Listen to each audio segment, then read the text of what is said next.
बहुत मुद्दे हैं, पर उसमें क्या है, राहुल गांधी समझ नहीं पा रहे हैं कि उन्हें क्या देना। और सबसे बड़ी बात है कि नॉमिनेशन भरने के बाद राहुल गांधी जवाब तक नहीं दिए, मीडिया जब पूछी उनसे कि राहुल गांधी जी आप किस बेस पे चुनाव लड़ रहे हैं, क्या मैं करेंगे? समझता हूँ प्रियंका गांधी आज तक लोकसभा क्या, विधानसभा क्या, नगर निगम का चुनाव भी नहीं लड़ी है। और उनकी योग्यता ये है कि वो राजीव गांधी जो स्वर्गीय प्रधानमंत्री है, उनकी सपुत्री है। उनके नॉलेज के बारे में आप देखेंगे तो छोड़ो, उनकी जो 5 साल अभी निकम्मी सरकार थी, 34 बिंदुओं में एक भी बिंदु का वादा पूरा हुआ क्या? सिर्फ दारू घोटाला हुआ, कोयला घोटाला हुआ और यहाँ से 70 की महिलाओं के साथ खिलवाड़ किया। पहले उनको बोले अपने करियर में जाके देखे कि उन लोग क्या कर रहे हैं। आखिर उन पर उनको टिकट क्यों दिए जाती है? क्या कैंडिडेट की कमी है? भारतीय जनता पार्टी का हर एक कार्यकर्ता कैंडिडेट है और ब्रिजभूषण जी के जो सुपुत्र हैं उनके ऊपर तो किसी प्रकार का आरोप बिगड़ चुका है। लोकतंत्र का चौथा आधार स्तंभ जो सरकार को राह दिखाने का काम करता है, देश की तस्वीर और तकदीर दिखाने का काम करता है। पूरे देश में सियासत बहुत जोर पर है और जगह जगह नुक्कड़ चौराहे पर चर्चा हो रही है। मुद्दा या तो महंगाई की बात करें, बेरोजगारी की बात करें या राष्ट्रवाद पर। खैर, जनता बखूबी जानती है। हमारे बीच में आप देख रहे हैं तमाम बीजेपी के सक्रिय कार्यकर्ता यहाँ मौजूद हैं। इनसे सीधे सवाल दागते हैं, पूछते हैं कि वर्तमान में समस्या है क्या, वोट जनता किस आधार पे करेंगे। रविंद्र जी बताएं, ब्रिजभूषण शरण के बेटे को टिकट दे दिया बीजेपी ने, गलत है कि नहीं है ये? नहीं, बिल्कुल सरासर ये जो आप गलत बोल रहे हैं, बिल्कुल मैं उसका वो करता हूँ, खंडन करता हूँ। ब्रिजभूषण जी के ऊपर, सम्मानीय ब्रिजभूषण जी के ऊपर जो आरोप लगे थे वो निराधार हुए। पर संदेह तो है सर, इतने जो देश के लिए लड़ने वाली महिलाएं हैं उन्होंने आरोप लगाए, गलत तो नहीं लगाया? उनको किसी न किसी माध्यम से प्रेरित किया गया कि इस प्रकार से दोषारोपण किया जाए ताकि उनकी छवि को धूमिल की जा सके माननीय सांसद जी ब्रिजभूषण जी के ऊपर। सर, प्रज्वल रवन्ना पर क्या कहेंगे आप? उनके कर्नाटक के जो सांसद, उनका जो 2000 से ज्यादा वीडियोस जी रेप वाली संबंधित, बलात्कार वाली, उनके ऊपर न्यायालय में विषय गया है, न्यायालय उस पर उचित कार्रवाई करेगी। अगर इस देश में अगर कोई भी व्यक्ति हो, चाहे वो कितना भी बड़ा करोड़पति हो या किसी व्हाइट कॉलर का लड़का हो, न्यायालय सबके लिए बराबर है, न्याय सभी के लिए होएगा। अगर उन्होंने अपराध किया है तो निश्चित रूप से अपराध का उनको सजा मिलेगी। ठाकुर जी, सवाल ये है ना, जिस पे दाग लग रही है, सवाल उठ रहे हैं, आखिर उन पर उनको टिकट क्यों दिए जाती है? क्या कैंडिडेट की कमी है? भारतीय जनता पार्टी का हर एक कार्यकर्ता कैंडिडेट है और ब्रिजभूषण जी के जो सुपुत्र हैं उनके ऊपर तो किसी प्रकार का आरोप नहीं है। उनकी योग्यता के आधार पर भारतीय जनता पार्टी ने, केंद्रीय नेतृत्व ने उनको टिकट दिया है और निश्चित रूप से एक बहुत अच्छे कार्यकर्ता है और इस चुनाव में वो अपनी ताकत भी दिखाएंगे, अपनी निष्ठा भी दिखाएंगे और निश्चित रूप से वहाँ कमल खिलेगा। आप उनके पिताजी के ऊपर जो निराधार अपना गलत जो इल्ज़ाम लगे थे उसके आधार पे आप उनके बेटे की योग्यता को ना परखिए। उन पर आरोप लगा रहे, कह रहे हैं कि जो सेंट्रल कोर मीडिया है वो गोदी मीडिया के रूप में काम कर रहे हैं। देखिए, ये बड़े दुर्भाग्य का विषय है। कांग्रेस का मानसिक संतुलन बिगड़ चुका है। लोकतंत्र का चौथा आधार स्तंभ जो सरकार को राह दिखाने का काम करता है, देश की तस्वीर और तकदीर दिखाने का काम करता है। और मैं समझता हूँ आप लोगों के माध्यम से जनता की सच्चाई, जनता की समस्या, मैं समझता हूँ पत्रकार बंधु जो है सरकार और जनता के बीच समस्या का जो निराकरण करने के लिए ब्रिज का काम करता है, उनके ऊपर भी आरोप लगा रहे हैं। मतलब कांग्रेस का स्तर कितना गिर चुका है। मैं समझता हूँ ये काम भूपेश बघेल की सरकार करती होगी, लेकिन मेरा ऐसा मानना है कि पत्रकार जो है वो रोटी के लिए नहीं, रोजी के लिए नहीं, वो जनता को सच्चाई दिखाने के लिए काम करता है। इस वर्ग को भी अगर बिका हुआ बताया जा रहा है तो मैं समझता हूँ कांग्रेस का जो अंतिम चरण आ गया है। और जो हम लोग कहते थे कि कांग्रेस मुक्त भारत, वो हम नहीं, अब पत्रकार लोग करेंगे, आप देख लीजिएगा। समझ आए थे प्रेस कॉन्फ्रेंस के है सर, वो कह रहे हैं बीजेपी के पास कुछ नहीं है, राष्ट्रवाद, हिंदू, मंदिर और मुस्लिम, बाकी कुछ भी नहीं है। रवि जी, आलोक शर्मा जी को लगता है ज्ञात नहीं है कि भारत में रहने वाले वो हैं और इस प्रकार का उलूल जुलूल बयान। आज भारतीय जनता पार्टी सबका साथ, सबका विकास, सबका विश्वास और सबका प्रयास को लेके चलने वाली, उस विचारधारा पे चलने वाली भारतीय जनता पार्टी है और केंद्र की सरकार। और आप देख रहे हैं जनता में जो उत्साह है, चाहे हिंदू हो, मुस्लिम हो, सिख हो, ईसाई हो, सब नरेंद्र मोदी जी के प्रति बहुत ही कर्तव्य धर से अपना, उनको लग रहा है कि उनको फिर से पुनः प्रधानमंत्री बनाया जाए। और इस प्रकार के कांग्रेसियों के मन में जो मनगढ़ंत इनके उलूल जुलूल सवाल आ रहे हैं, इस प्रकार की प्रेस कॉन्फ्रेंस या अन्य माध्यमों से इस प्रकार के बयानबाजी कर रहे हैं।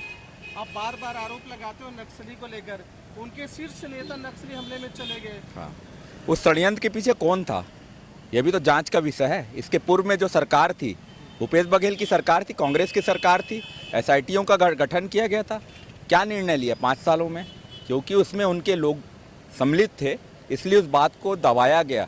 पर मैं आपको विश्वास दिलाना चाहता हूँ इस चैनल के माध्यम से, इस लोकसभा चुनाव के बाद इस जो झीरम घाटी कांड है उसके जितने भी जो दोषी हैं उनका नाम उजागर होगा। उस समय तो भूपेश बघेल जी के हाथ में रिमोट था पूरे सरकार का, क्यों नहीं नाम उजागर करा पाए।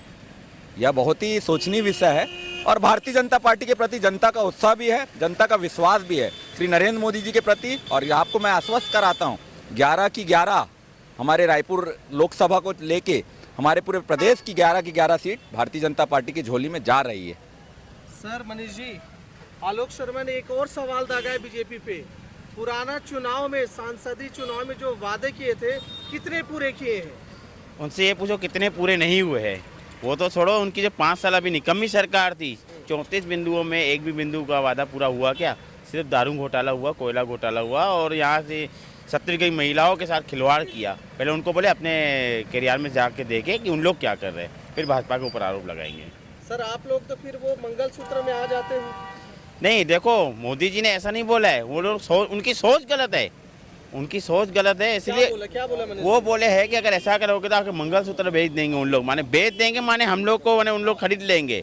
मोदी जी ने कहा, मोदी जी जो बोला है वो गलत नहीं बोला है, वो सही बोला है, पर उनकी सोच गलत है। उनकी सोच जो गलत है वो उनको डुबा रही है। और छत्तीसगढ़ की बात बोल रहे हैं, छत्तीसगढ़ में 11 की 11 सीट जीत रहे हैं, इसलिए डरे हुए। आज आप मीडिया वाले सब खड़े थे और बृजमोहन भैया की रैली देखे, भारी सैकड़ों में कार्यकर्ता थे, इसीलिए वो डरे हुए हैं यहाँ से ना। आज हमने विकास उपाध्याय के यहाँ से निकल से वहाँ से रैली थी, गिनती के 100 आदमी भी नहीं थे। अच्छा, एक ईमानदारी से बताइए, रायपुर के जो सांसद रहे हैं अभी सोनी जी, उन्होंने क्या विशेष काम किए बताए? कोई 1-2 काम बताएं। सुनील सोनी जी ने क्या काम नहीं किया है? हाँ।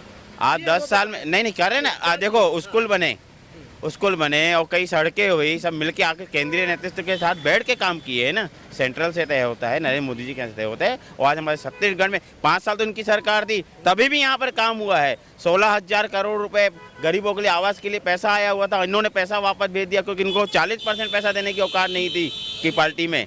और क्या करेंगे? अगर हमारी 5 साल यहाँ सरकार रहती ना भारतीय जनता पार्टी की, तो आज छत्तीसगढ़ और कहाँ से कहाँ पहुँच जाता। सर राहुल गांधी जी रायबरेली से लड़ रहे हैं, तो क्या दिक्कत है आप लोगों को? बार बार कह रहे हैं कि डर गया।